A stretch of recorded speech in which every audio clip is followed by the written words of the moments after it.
¿Qué significa cuando alguien dice ¡Eu!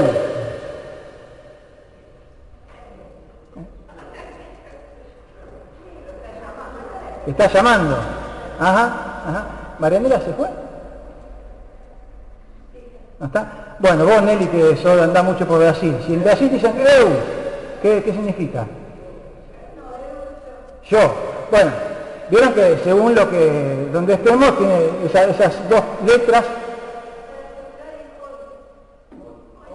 Hoy. Bueno, no está, pero estoy con el EU. A mí me interesa el EU. EU. Si no, cerralo por ahora. Ahí está. Bueno. Yo tenía que esperar un minuto para ponerlo, no importa. Esto, si yo les digo, ¿en qué idioma es eso? No. En griego significa bueno. Porque naturalmente la Biblia no fue escrita ni en castellano, ni en brasileño, ni en portugués. Así que tenemos que pensar en el idioma griego. Así como nosotros cuando trata de llamar la atención de alguien, los brasileños dicen José, todo eso. En griego, cuando uno dice la palabra eu significa bueno.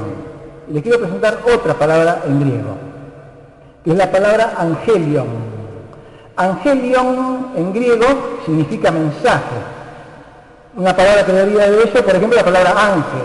Ángel viene de angelion, ángel es mensajero, ¿no? Ustedes saben eso. Bueno, angelion, el sustantivo angelion es mensaje. Unida esas dos palabras, eu y angelion, se forma la palabra euangelion, ¿no? Euangelion, no hace falta pensar demasiado, que significa buen mensaje y que en nuestro castellano se traduce como evangelio. Evangelio, en el original griego, en que fue escrito en la palabra de Dios, es euangelion y significa buen mensaje, o a veces nosotros decimos buenas noticias, ¿no? Eso es el evangelio. Literalmente es buen mensaje. Nos cuenta, quisiera que en un ratito, en unos minutos, podemos reflexionar acerca de esto, del evangelio. En Lucas capítulo 4,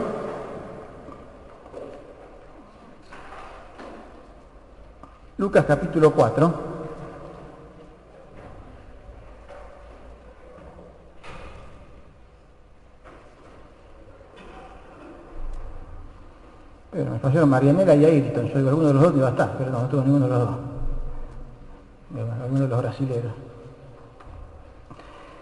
Nos cuenta Lucas en el capítulo 4 que cuando Jesús comenzó su ministerio, se presentó como el portador del buen mensaje, de las buenas noticias, del Evangelio. Lucas 4:18 dice que Jesús se plantó allí en la sinagoga de Nazaret y empezó a leer: el Espíritu del Señor está sobre mí, por cuanto me ha ungido para dar buenas nuevas a los pobres, me ha enviado, para dar buenas nuevas a los pobres, me ha enviado para sanar a los quebrantados de corazón, a pregonar libertad a los cautivos y vista a los ciegos, a poner en libertad a los oprimidos, a predicar el año agradable del Señor.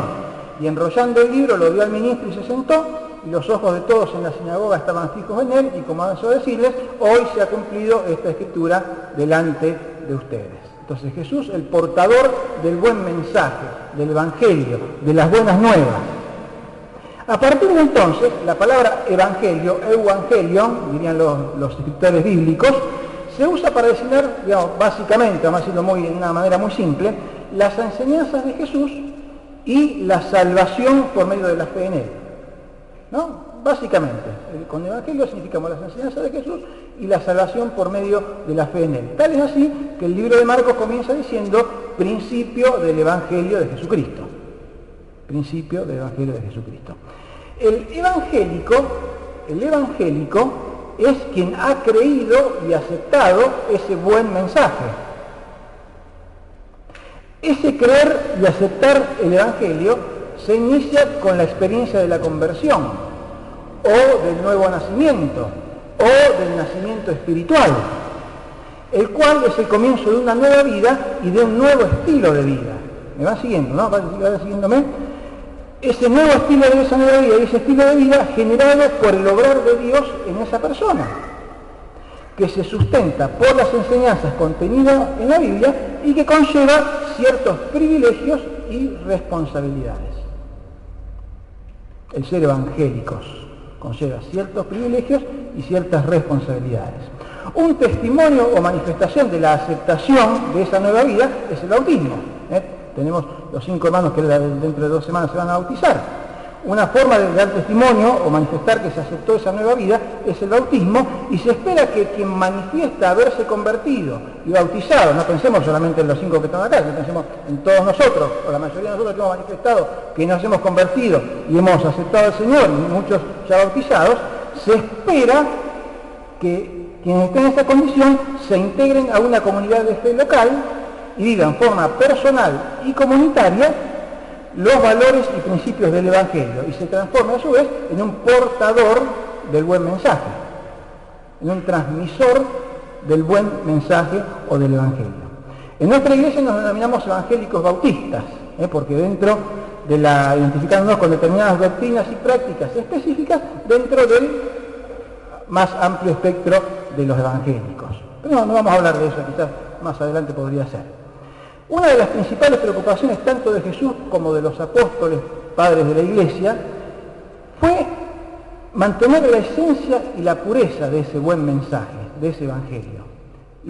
Por favor, les cito algunos textos y vamos a buscarlo rapidito. Mateo 7:15. Otro busque Mateo 24:11. Mateo 7:15, Mateo 24:11. Alguno, por favor, busque 2 Pedro, capítulo 2.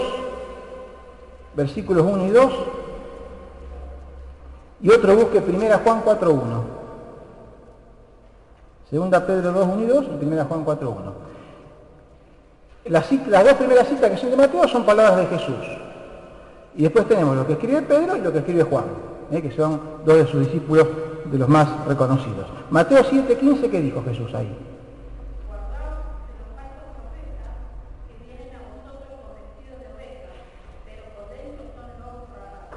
Bien, cuídense de los falsos profetas. Mateo 24:11.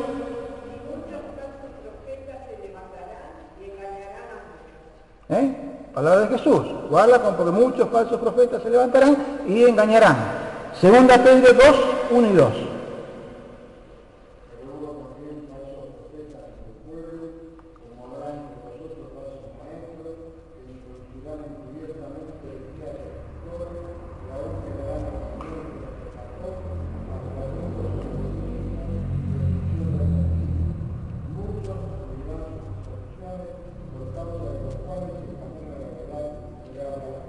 Y 1 Juan 4.1.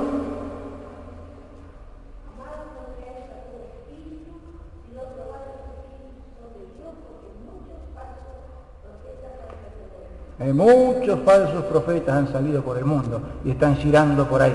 Entonces la preocupación de Jesús y de sus apóstoles, fundadores de la Iglesia, era mantener la esencia y la pureza de ese buen mensaje, que el mensaje se transmita tal como Jesús lo había dejado. Entonces, haciendo nosotros eco de ese interés, les propongo que mediante la lectura de una frase del apóstol Pablo, así rápidamente, porque imagínense que esto que vamos nosotros a mencionar acá en 10 minutos como mucho, son años de discusiones, miles de páginas escritas, horas de estudio y de la época de los evangelios, pasando por Lutero, por todo. Nosotros vamos a tomar lo que nos dice la palabra de Dios y afirmarnos en 3 cosas que dice el apóstol Pablo respecto de lo que es el evangelio. 3 características esenciales del evangelio, para que de esa manera podamos tener un claro entendimiento de lo que es el evangelio y de esa manera poder identificar las falsificaciones, porque si no se corresponden con esto que vamos a leer ahora en la Biblia, son falsificaciones, y poder mantenernos firmes en la verdad de lo que hemos creído. ¿Está bien? ¿Les parece bien? Bien. La frase de Pablo está en Romanos capítulo 1. Romanos capítulo 1, los versículos 1 al 4. ¿Lo leemos todos juntos? Romanos 1, del 1 al 4. Comenzamos. Pablo, siervo de Jesucristo, llamado a ser apóstol, apartado para el Evangelio de Dios, que él había prometido antes por sus profetas en las Santas Escrituras, acerca de su Hijo, nuestro Señor Jesucristo, que era del linaje de David según la carne, que fue declarado Hijo de Dios con poder según el Espíritu de Santidad por la resurrección de entre los muertos. Bien, tres cosas que dice Pablo acá respecto del Evangelio. Primero, en el versículo 1 dice el Evangelio de Dios.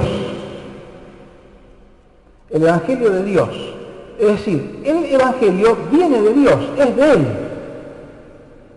El verdadero Evangelio viene directa y solamente de Dios. No es obra de ninguna mente humana, ni superdotada para los que pensemos que va de que esto, ni perturbada o trastornada para el que piensa que es una locura lo que dice el Evangelio. No, viene directamente de Dios. Nadie fuera de Dios mismo podía establecer la forma y los parámetros para que la raza humana, todos cuyos integrantes han pecado, pecamos y pecaremos, y pecarán, puedan obtener la salvación de sus almas. Solamente Dios podía definir cuál sería la manera.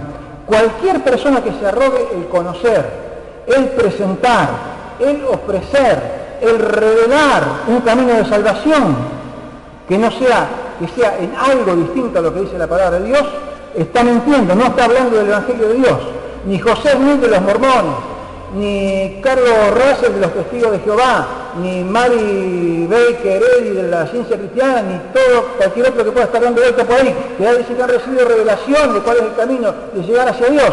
Mentira, es falso, falsificación, hermano. Ni los testigos de Jehová son cristianos, ni los mormones son cristianos, sépanlo, porque a veces hablamos con ellos y nos pensamos que estamos hablando de la misma fe. No, ellos creen otra cosa, no creen en el Evangelio, ellos buscan otro camino para supuestamente llegar a Dios. Ni cuantos otros hayan aparecido antes, estén actuando ahora o vayan a aparecer más adelante. Podrán tener el verdadero buen mensaje porque este es y vino directamente de Dios. Cuando usted le empiecen a hablar de lo que dijo fulano de tal, o la supuesta revelación que tiene sultano de cual, ahora bien sus sentidos, porque muy probablemente le quieran vender gato por liebre. Y acá la cuestión es que el problema no es que vamos a comer gato, es porque los rosarinos dicen que tenemos fama de eso. No es el problema comer gato, el problema es que estamos hablando de la salvación de las almas. El Evangelio viene de Dios, es de Dios. En segundo lugar, el versículo 2 dice que Él lo había prometido antes por sus profetas en las Santas Escrituras. Están en las Santas Escrituras, es decir, el Evangelio es bíblico, está contenido, está aquí, está en la Biblia. Toda, escuchen esto, porque no, ninguna palabra está, la voy a leer porque ninguna palabra está puesta porque sí.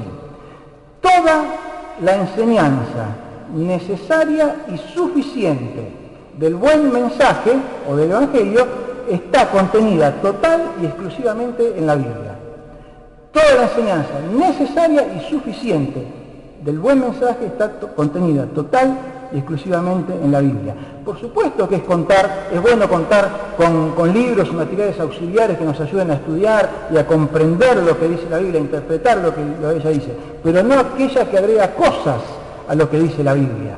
Una cosa que leamos algo que nos ayuda a entender e interpretar, y otra cosa que añadan a lo que dice la Biblia.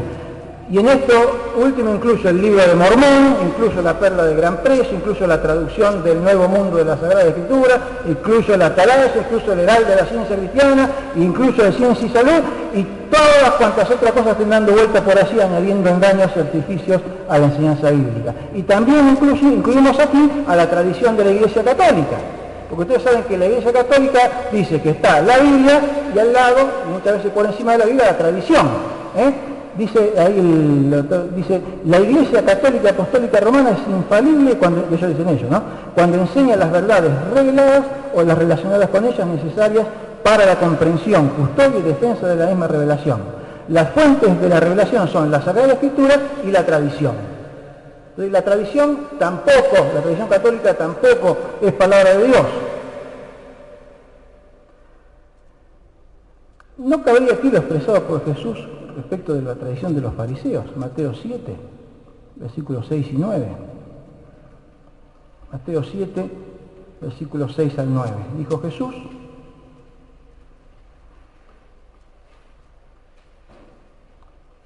no es Mateo 7, 6 al 9.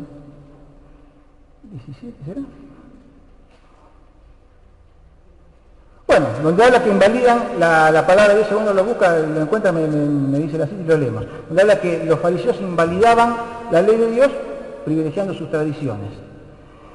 ¿Y por qué no considerar dentro de esto algunas cosas extras que se añaden a lo dicho en las Escrituras desde algunas plataformas pseudo-evangélicas?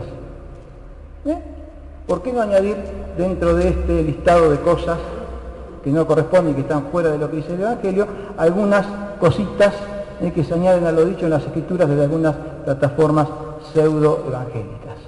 Como dijo Lutero, el año pasado, ya que lo mencionamos al pastor Zorrilla hace un rato, del estudio que trajo el pastor Zorrilla, él nos trajo esa frase que dijo Lucero: sola fide es sola escritura. Hoy estoy con el griego y con el latín, así no se pueden quejar, y el portugués. Sola fide, sola fe y sola escritura. Toda fe y toda escritura. Solamente la escritura. Acompáñenme, vamos a leer esos versículos que están ahí. Vayan buscándolo, y el que lo encuentra, lo lee. Marcos, era Marcos, entonces no Mateo, bien. Ahí está, Marcos, no era Mateo, era Marcos. Invalidan el mandamiento de Dios por guardar vuestra tradición. Bueno, por favor lean esos versículos.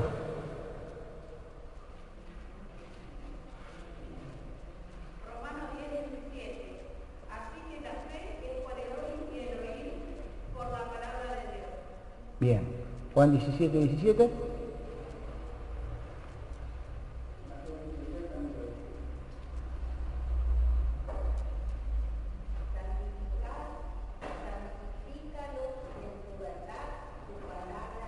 Tu palabra es verdad, la palabra es verdad. Segunda Timoteo 3, 14 y 15.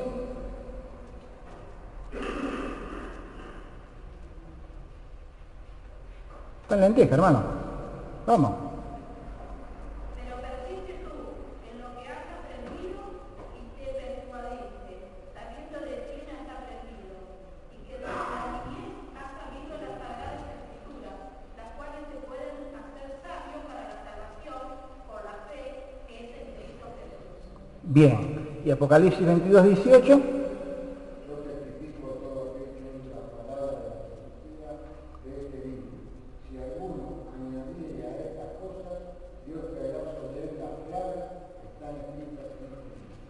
Bien, está claro, no añadimos mayor comentario porque la Biblia habla por sí sola. El Evangelio viene de Dios, es bíblico, y el último punto que menciona allí Pablo en Romanos,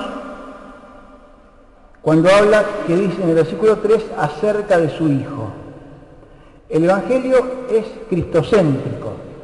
El Evangelio en que creemos es cristocéntrico. Toda la Escritura apunta a Cristo.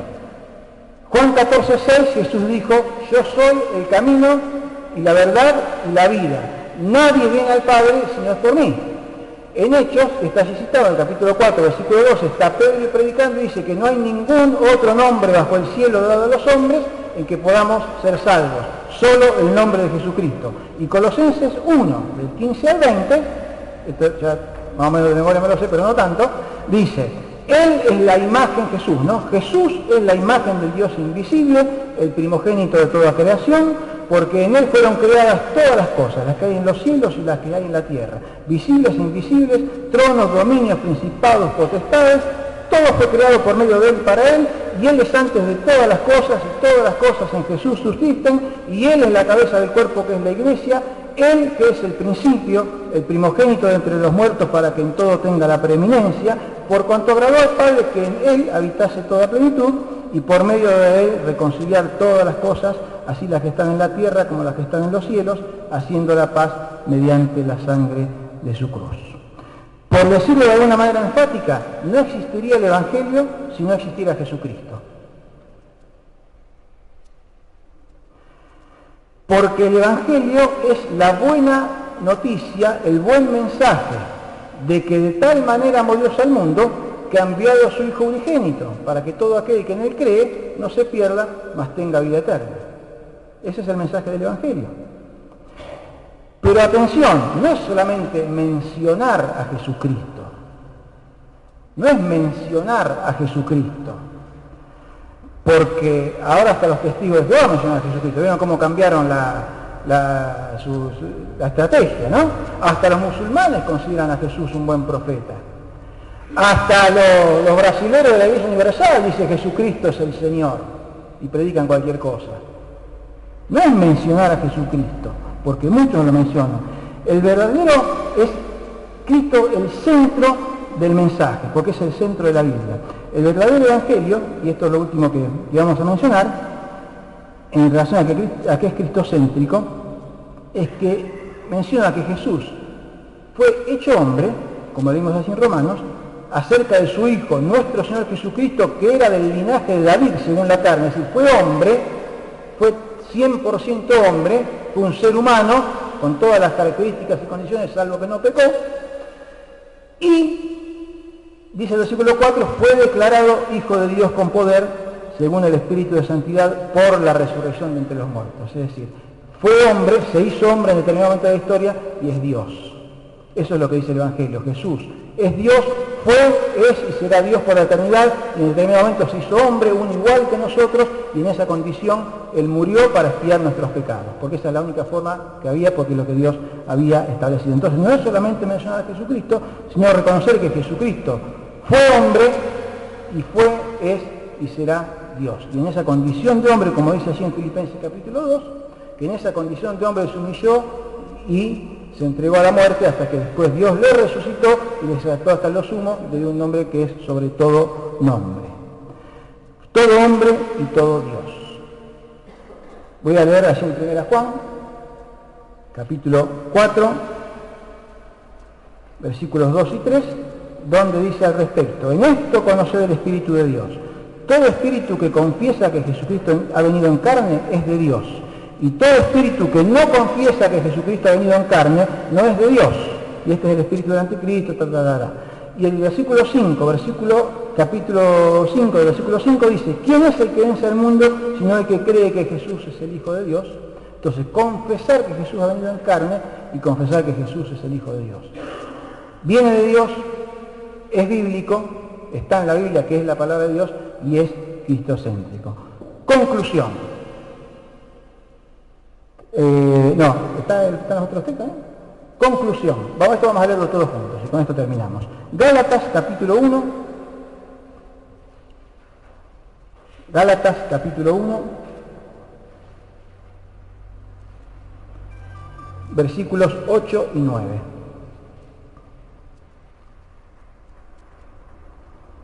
Búsquenlo y lo leemos todos juntos.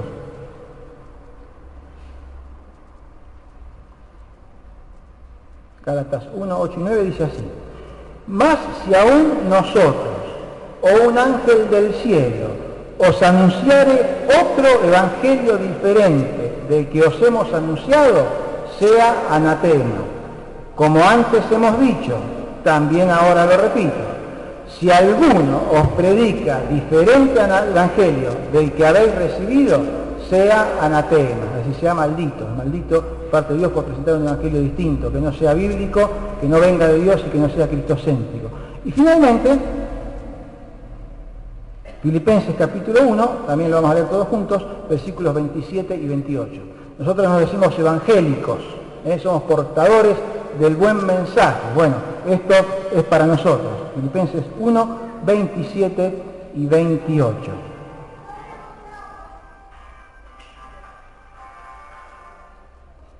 Leemos: solamente que os comportéis como es digno del Evangelio de Cristo, para que sea que vaya a veros o que esté ausente, oiga de vosotros que estáis firmes en un mismo espíritu, combatiendo unánimes por la fe del Evangelio y en nada intimidados por los que se oponen, que para ellos ciertamente es indicio de perdición, más para vosotros de salvación.